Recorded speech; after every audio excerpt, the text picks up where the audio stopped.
everyone, and we are back with another episode 15 to be specific, of the Dream Shakerz podcast. I am George Nunez alongside with my co-host, Stefan Odom, and today we have a special guest.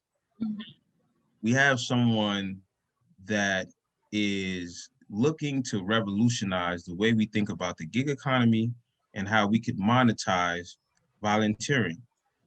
She is from the Michigan area and spent 20 years in Atlanta. She also went to Emory University where she majored in political science and government. And she's currently going through the Atlanta Tech Village Accelerator to push forward her startup. Please give a warm welcome to Rejoice Jones. Rejoice, thank you for having us and thank you for being on the show. Yeah. And I'd like to add, we're in Google for Startups now, which is a big thing. We just got into that. So congratulations. Thanks so much. Definitely major moment. So building off of that, and building a bit off your background, we just want to set the stage for our audience, let them get to know you a bit better and understand more about your background. So given that you're from Michigan area and that you've lived in Atlanta for more than 20 years, how was it growing up, right? And what are your thoughts on the progression of the tech scene within Atlanta? Oh, I think that I'm fairly new to sort of like the tech scene in general. Mm-hmm. I think so. I say that to say, like, although we've been operating for about 2 years with tech, without tech years before that, but I think really understanding what tech is, how it's growing and advancing, I'm just now within the past year understanding like all you can do with technology. And being a resident now at Atlanta Tech Village has really helped a lot, not only to just be in the space around other technologists and companies, but just fully immersed in the possibilities of everything you can do using technology. So it's been great. It's been a blessing, if anything. That's definitely amazing to hear. And I want us to stay right there, right? Mm-hmm. Talking about the tech scene, what it's like in Atlanta. We mentioned a part of your introduction that you were a part of the Atlanta Tech Village, and you just mentioned that you're a part of the Google for Startups. So how has that been able to help you grow as a founder and also grow Vower? Yeah, so I think most of us who don't come from technology, or this is my opinion, I just thought when you started a business, you just started, right? You just go out, find the customer, and build from there. And even that mindset is of a revolution prior to now, where everything is tech empowered and you need it. You need the digital content. You need it to have a footprint, and your business to have a footprint in the world. So from introducing myself and my company to now, it's just been like a roller coaster of many groups and groups in Atlanta that are well connected. One group is Goody Nation, and it's under the direction of Joey Womack. Joey, I heard of him when I first was thinking about Vower. I just went to a few like not coffee hours, after hours. What is the what happens when you go after work and get drinks? Happy hours. Happy hour. I went to a few happy hours. Ryan Gravel and the Generator. Ryan Gravel was the person whose thesis is what we know as the Beltline. He has a group called the Generator. A guy who I went to school with was like, hey, I go to these things, I meet cool tech people, you should come. I was like, cool, I'll go. Went, and then that was the first group of tech people I met. And then one guy that I met there was like, oh, you need to meet Joey. I'm gonna introduce you to Joey. And I just kept hearing this man's name everywhere. Like, you gotta meet Joey. So he's like this tech godfather in like the Black space. So even when we were at a similar event, I was like, oh man, that's Joey. Like I even was feeling anxious, like I had to meet this person.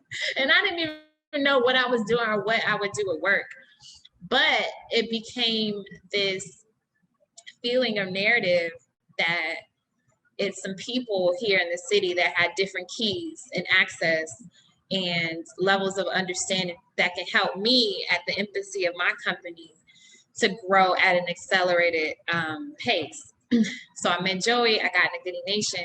Now it's me and 200 other startups, and we're in small groups and we're meeting and we're pitching and we're trying to figure out what all this means.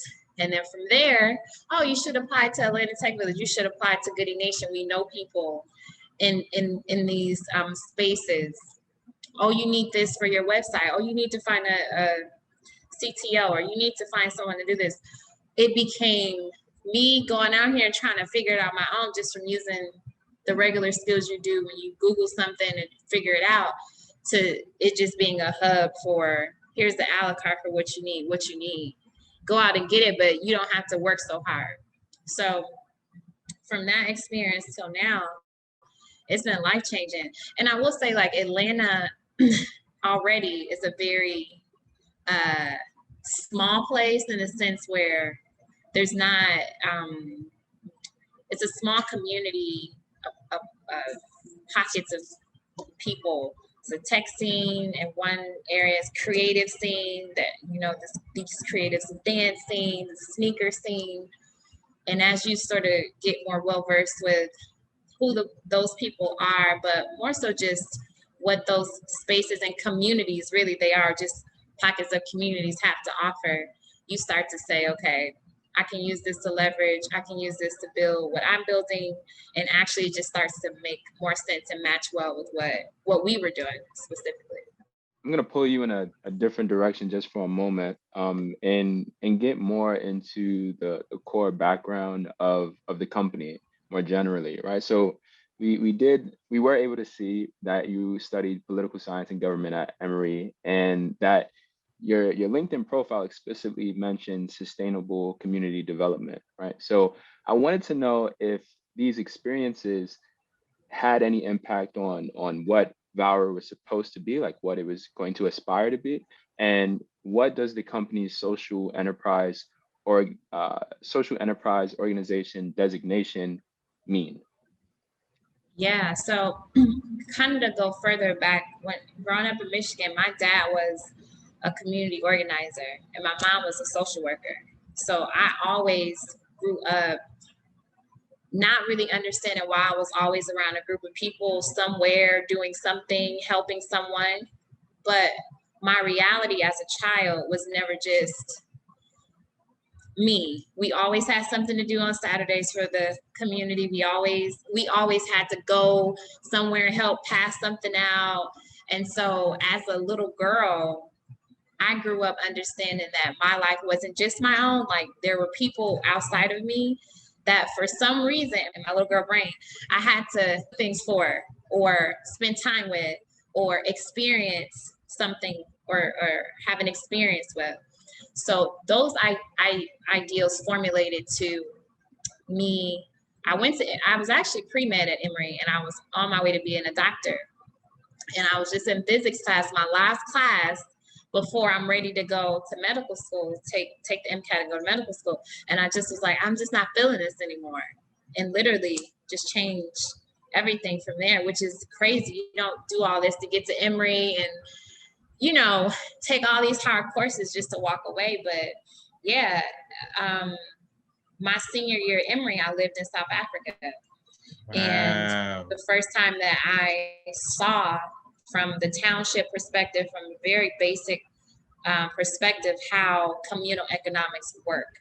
And so a few of my friends who were at other schools studying abroad, we came together and started a micro enterprise called Ubami Beads, and we worked with women from local townships as they sold their paper bead jewelry. We would sell it on campuses here in America, and it was the first time that I realized, oh shit, stop. Can I cuss a little sometimes? Cursing? Okay. You're fine. Sometimes it slips out, and I don't know how I goes here, but be authentic. Yeah. So it was the first time that I realized, like, man, like, you really didn't need all the things I need back home to survive. These communities had each other and they had a skill, and that was it for them. That's all they needed, and they were happy around. I'm not saying that, of course, you're in a township doesn't mean that you don't want more. But what I'm saying is, for the joy and beauty of what they were able to create, what they had, was life changing for me. And then from there, I moved back to America and was wanting to go to law school and got denied to a few schools and was really bitter towards the US because I felt like the US owed me. I felt like I did everything I was supposed to do. And I know that's like, yeah, just do better on your LSAT. Like this rejoice was like, yeah, study harder on your LSAT, you would have got in. Like I'm not, but it was at that time I felt really like jaded towards this whole work really hard, go to school, be this token. And I'm not saying I was in that time consciously sort of like working in this robotic way that I thought would work, but I was. And yeah, that shit wasn't working. I was working at a corporate immigration firm as a paralegal, and one day I was just like, yeah, I'm done with this, and moved to Mexico. Wow. So I moved to Mexico for a year when I was 26. And that is when Vower and everything I had done in the past in the communities in Atlanta, which I'll share, but everything up until there, and I was like, from here on out, this will be my life, because I had met so many people in Mexico who their communities, I never met a mayor or city council or someone to come and tell them this is how you should do community. They just did it, and they did it better than anything I had ever seen. Wow. And I was like, I'm gonna come back and figure out a way how to do that here in Atlanta. And speaking of that, talking about volunteering, understanding that the gig economy is a booming and trending topic right now. We all know on this session what the gig economy is. Yeah. Could you explain to the audience what it is so that they could have a better understanding, and what made you want to focus on that market? You touched a bit about it in terms of going abroad, going to South Africa and going to Mexico, which is important, right? I studied abroad too. I went to London, so that changed my whole view. Yeah, absolutely. But talk about that and how that impacted your view. Yeah, so currently we're about 34% of gig economy workers, which means independent contractors. So gone is the day where people are trying to find professions where they can work for 10, 20 years, stay with the company, their whole pension is there, go to the company quickly in 6 years. No. In the next few years, over 50% of our workforce in the US will be gig workers. So I like to think of gig workers as, if you want to think about it just from bare minimum sense, it's just like people who like, okay, I'll do that gig, like I'll pick up that job. Really, it's how we've always worked in the barter system, right? I'll do this for this. We don't have to stay long. You don't have to know my name or my family. I'm just here to do an exchange and I'm off to the rest of my life. Now, because of Uber and Airbnb and how they've sort of basically transformed the way we see work, or expanded it, because we've always had pockets of independent contractors. Just now we have Upwork and Fiverr and a lot of other gig platforms where, as an independent contractor, if you have a skill, you can exchange that skill for just 5 hours of work or 2 hours or just this one thing, depending on what you do. But so gig work is really is everything, in my opinion. I even look at volunteering as gig work. I even look at interning as gig work, because it's an exchange of skill for another desired, so a product or a service being exchanged between two parties. That is the basis of doing some type of exchangeable work.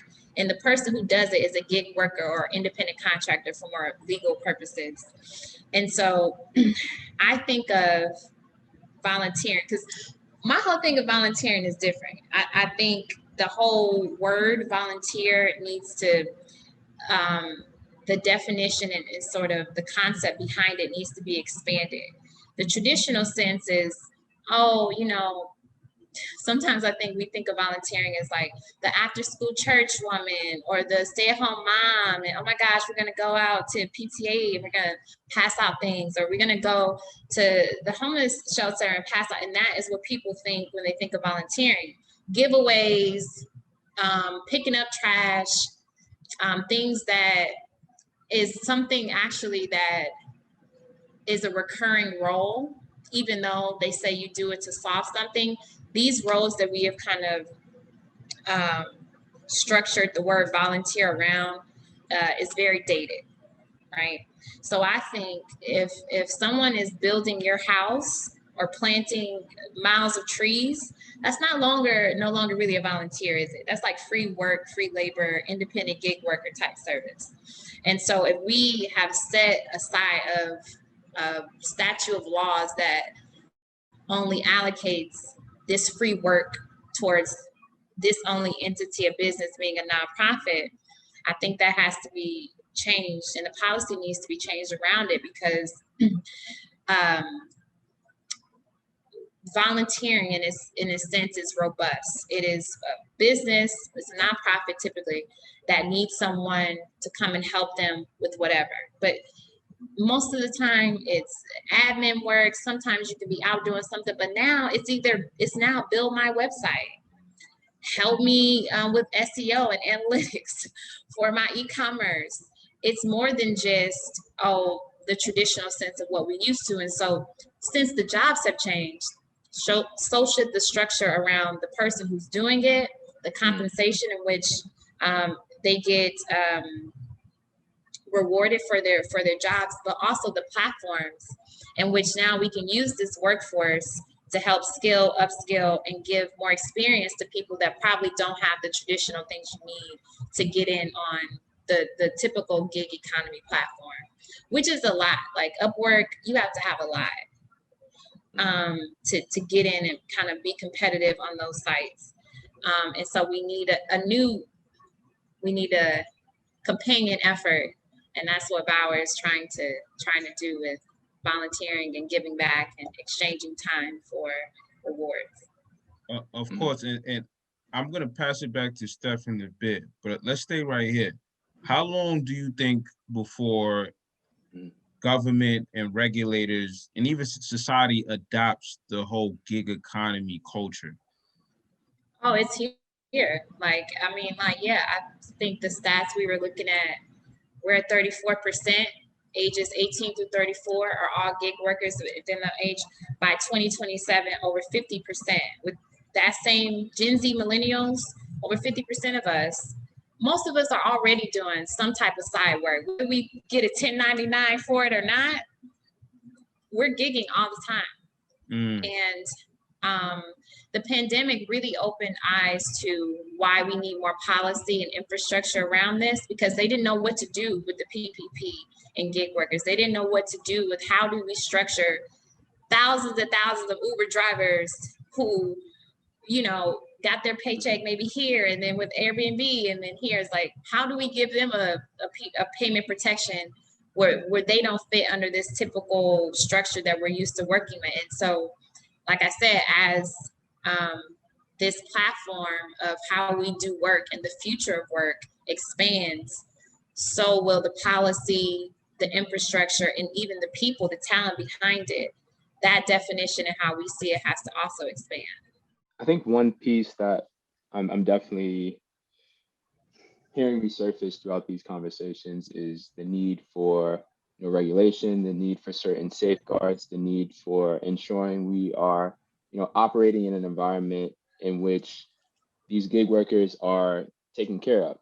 And one thing that I wanted to bring to surface here was thinking through the ways that your company has sort of thought about this, right? How has the Vower platform thought about ensuring volunteers are not being taken advantage of long term, right? Like what are going to be the safeguards and the dynamics in place to ensure that the dynamic between volunteers and organizations is a healthy one? Yeah.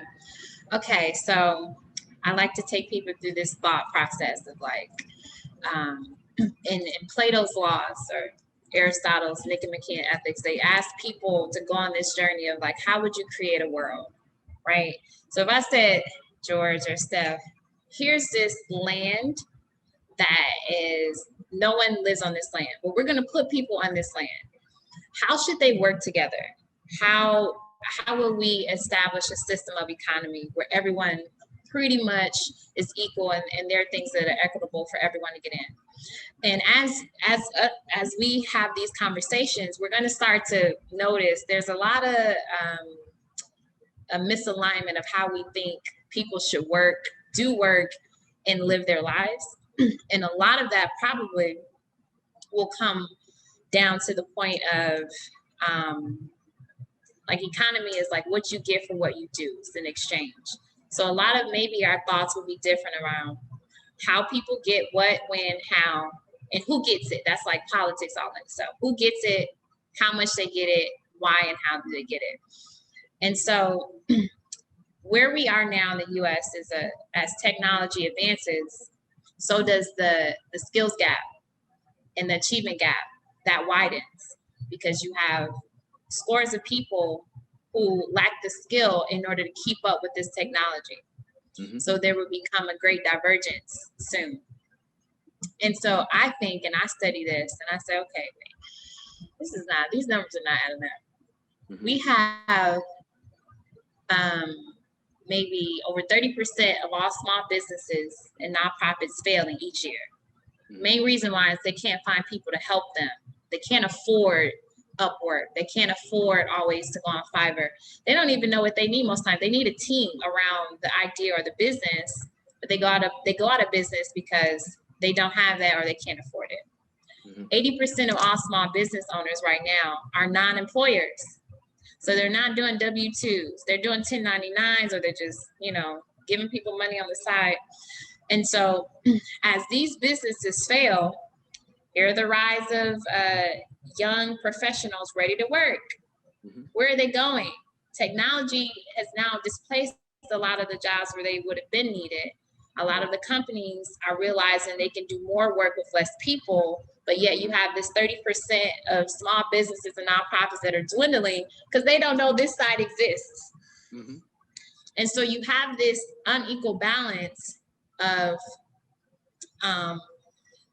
people without skill or experience and people who need skill and need those who are willing to be experienced in their field. And so the way that I look at it is, why don't we just connect these two parties around what seems to be a race to sustainability for marginalized and struggling communities? Is really what it is. It's communal economics at 101. It's how do you ensure that the resources you have now is enough, but also what you'll need in the future will still be there for the future generations. And we're not doing a great job at that. So if people are willing to, this is where sometimes the controversy comes in about volunteers and interns and paying them, not paying them, doing it, making sure they don't be taken. So this is the way I think about it. Mm-hmm. Because did you guys intern in college? Yeah. Were you paid for your internship? Yes. I interned for JP and Nomura, so two different banks. And and for Steph, he interned at EY, Ernst & Young, and Deloitte. Let's just say y'all had a regular person's internship. Okay, let's just say no, seriously, because that's even elite a little bit, right? Can we say that that's a small percentage of people who get into those internships? And if you don't go to certain schools or you don't have a certain criteria or certain minority programs that you're a part of, you're not going to get in. Like, exactly. Yeah, that's just what it is. So George, what do we do with all of those people who fit that? Where do they go to get skill? Where do they go to get work experience? How do they become competitive for this gig economy that we know is coming and already is here? They won't be.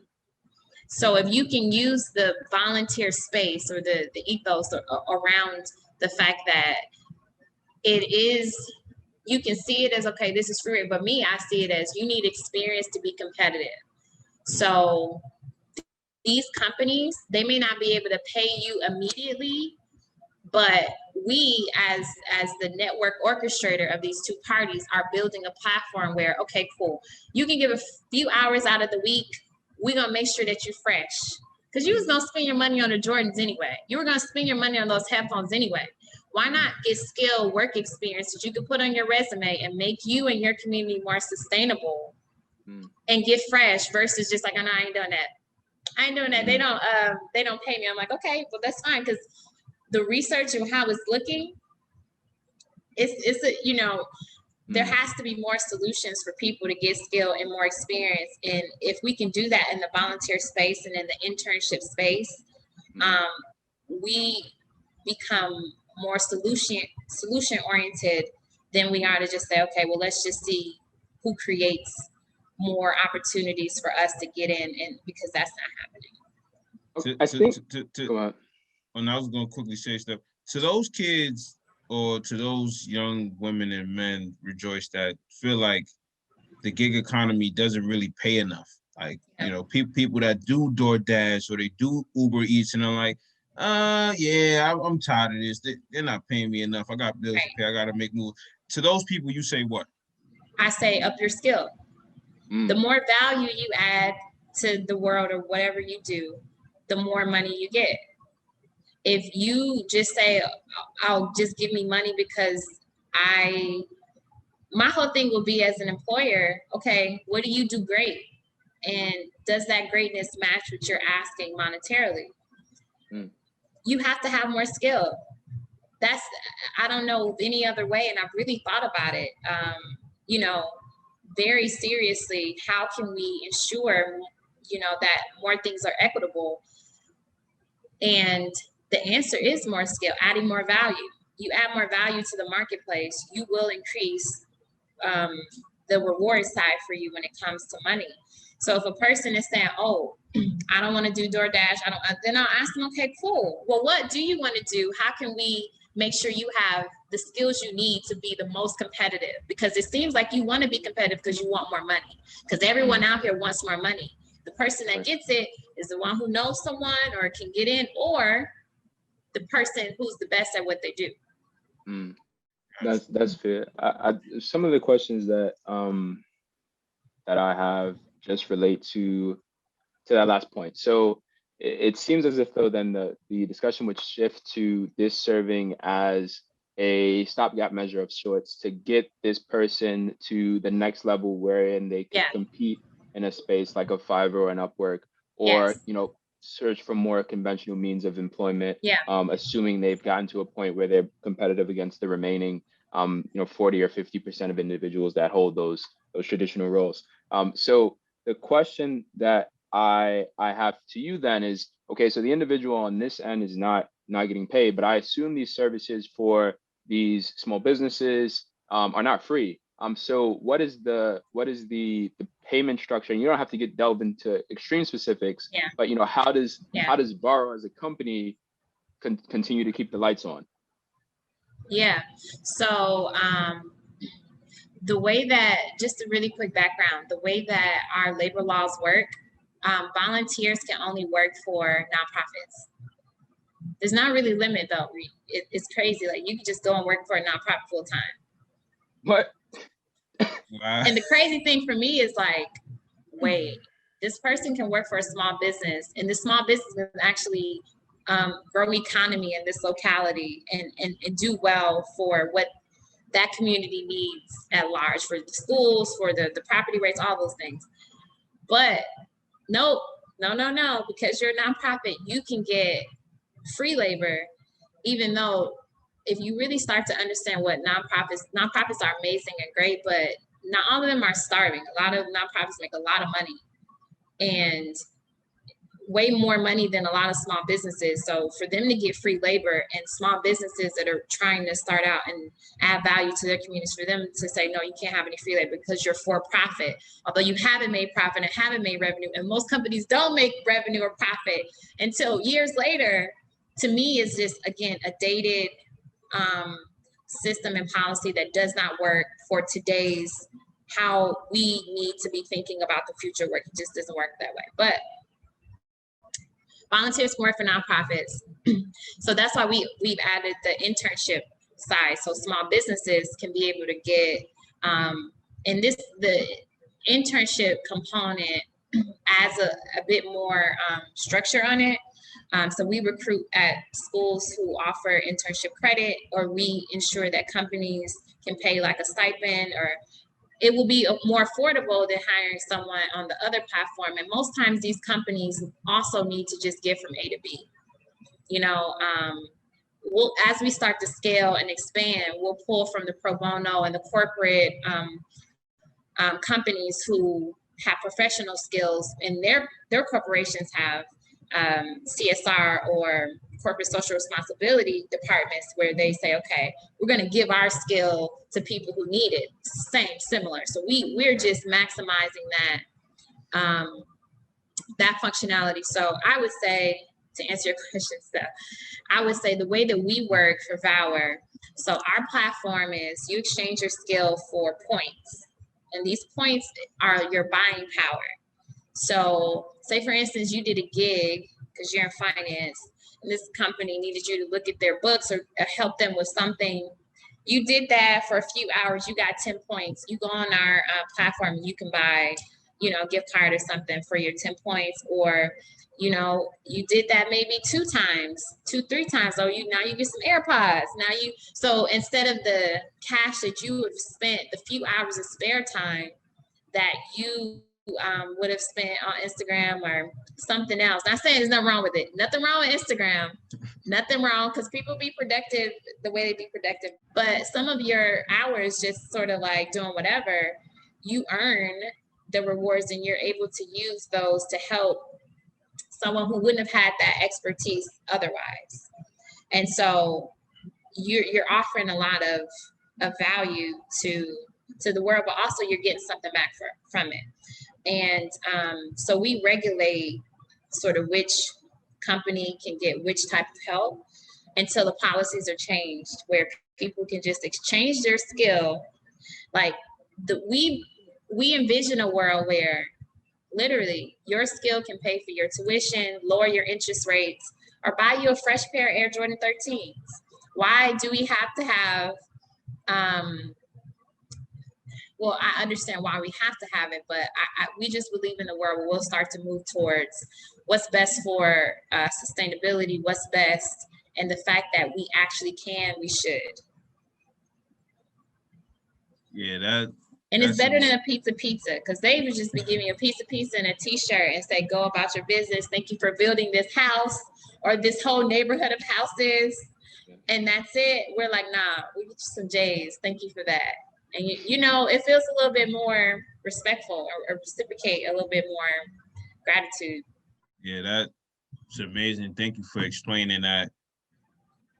Could you get into your thoughts around entrepreneurship, but specifically Black entrepreneurship, right? Because it seems as if, and I say this all the time, I may just coin a phrase, but I think right now we're in the golden age for Black entrepreneurship. For sure.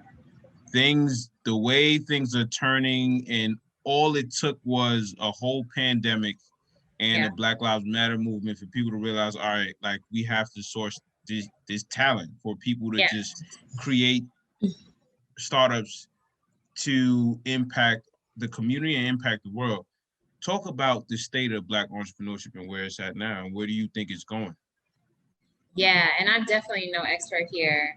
I sometimes think about that question, and like a little bit of it sort of bothers me, because it has an assumption tag to it, as though prior to COVID or George Floyd or Black Lives Matter, that we weren't in a state of capability or readiness, and that we needed the help of these corporate spectators and people to say, okay, now they're ready. Here's the resources. And for me, it's like, oh man, we're still kind of far away from actually understanding the true basis of entrepreneurship that comes with the freedom of saying, I can build something and be really great at it and sell it in this marketplace, and scale and thrive from there. And I think the assumption in the background of that question, why it's so problematic, is because it still kind of goes on this lens of, you know, needing so much capital and needing all this to be this, I don't know, because there's a lot of small tech companies or small entrepreneurs that I know that make a lot of money, and they just have an embroidery shop, or they sew, or they have like a print t-shirt company. No thrill, no bells and whistles, but they make a lot of money from it. Or this guy, Matty J. Do you guys know Matty?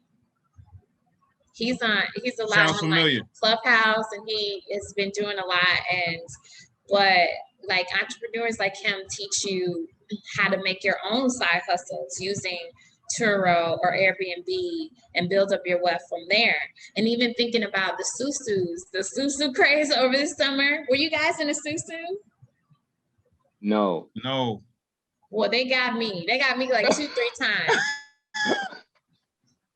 2-3 times, because really I was like, yeah, I felt disempowered by the whole ideal. Like I'm a communal economics, like I love to build, you know, together if everyone's on the same mind, and just the pockets of how we are, not saying, yeah, how we are. People start losing trust after they got their bag. They was like, I don't know if you gonna send that money back. And we waiting for this last person. You're not gonna get your last, what you done. And I'm like, this is just a lot. So I say that to say it's a beautiful space. A lot more I'm seeing Black and brown people of color in the same room around entrepreneurship. I think that we, if we're just talking about in the sense of like talent and skill, of course, that's always been there since the breath that we've had in our lungs. But I think the awareness around not needing certain systems to approve and to say you're ready is what I'm really excited about, is that empowerment and understanding that we can work, work just as hard and do just as well with our resources and skill to create a reality that we think it best suits us in our lives. Yeah. I think we are in a place where we're not slowly but surely, but we're inching ever closer to that goal, inching ever closer to that reality. It's taken us maybe longer than it should have, but I think now things are starting to finally be put in place such that we can realize that vision. One final question that I have for you before we close out the interview today is, you've done a lot, right? You've been involved in a number of different things. You've had an extensive career. So looking back on all of it, what are 3 pieces of advice you would give to your younger self? Oh, you did the eye roll there. What happened? You was ready for this one? You're like, I don't know if I'm feeling this one. What's up? No, it's not that, because I do think of that. And man, this is totally how, okay, yeah, let's go there. I'll say this. As I'm realizing also too, like being a woman in this space, and I see how the men and Black women at that. And Black women, yes, of course. Oh man, yes. It's such a beautiful and empowering thing, but it also it makes you very aware of all the different I would say, how can I phrase this? All the different communities or maybe circumstances that are unique to me, that's not unique to, of course not other races, but even like Black men in this space. Men in general typically have like a nurture economy, someone at home or someone who kind of nurtures the well-being of their lives, or making sure like they sort of have, if they're married or if they have a girlfriend or whatever, that nurture piece is there. So a Black woman, you're in this space and you're working long hours. It's like, yeah, I want to pull up to my stay-at-home boyfriend or my stay-at-home. He doesn't have to stay at home, but I do understand when you want that food there. You just want. It's okay. Keep going. Yeah, you just want that support, and you don't really. And So maybe what I would have said to my younger self, one, is just like, yeah, just like with more success comes more options. Just, you know. Do you think there's a double standard there? I don't think anyone set a double standard, but I definitely for sure, absolutely. You know, it's way easier. Like for instance, when I go over friends for weekend, like if we spent a weekend with friends and someone decided to cook and I woke up and it was food there, I'm like, oh my gosh, I love this person, right? Let's just say like me working hard on this company, I go home and like the food is done, house is, I'm like, my love tank is being filled. And if he's looking at me to do that, I'm like, oh man, things have changed. Like I got, you know, I'm building something and I kind of need you to be kind of just supportive or just kind of do that. And I don't really know how Black men are, you know, trying to hear that. I don't really know. I don't know. But I do know I would tell my younger self, you know, don't try to fit into an ideation of what your mother or excuse me, your grandmother, generations before you felt that they had to be. And that just comes with like the feminine side of like being a woman and offering nurture and support, but also realizing it where I am right now, I need that probably more than he'll get it from me. The second thing is to just know that this shit is gonna work out, right? Like you don't have to shuck and jive. You don't have to do any of that. Actually, you could just be you and be great. And everything that you are putting out is just attracting back to you. It wants so much for it to work out for me. It's not the opposite. Like I gotta go and I'm just wearing myself down. No, like do the work, tap into that energy that it's just attracting itself back to me, putting out good work, doing service for others, ensuring that we're building something that will build a great tomorrow. All of that is like me saying to the universe here, and the universe saying, oh, here, like just throwing all of those things back to me. And then the third thing, I definitely would say, girl, date more, get out there, because you think you're waiting on this moment or this person and you missing all this energy that you could just, like young energy, great looking woman, just enjoy it. Enjoy where you are. Enjoy the presence, and don't try to put too much pressure. I was definitely deep there, Queen. We appreciate you. Appreciate your time. You dropped so much. Thank you guys. This was amazing, and we can I say one last thing? Yes, go ahead. Oh my gosh, I love Black men. I love what you guys are doing. I'm very honored to just sit here and someone, you know, just two people come together with this idea to share space, to share concepts, but also just what it took for you guys to be where you are.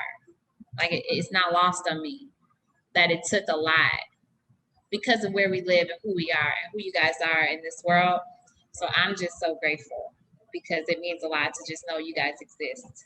And so when we do talk to young, you know, water boys, I'm like, look, you have options. You know, you could be whatever you want to be. And if you don't have examples, I know two. Now I know two more. So thank you.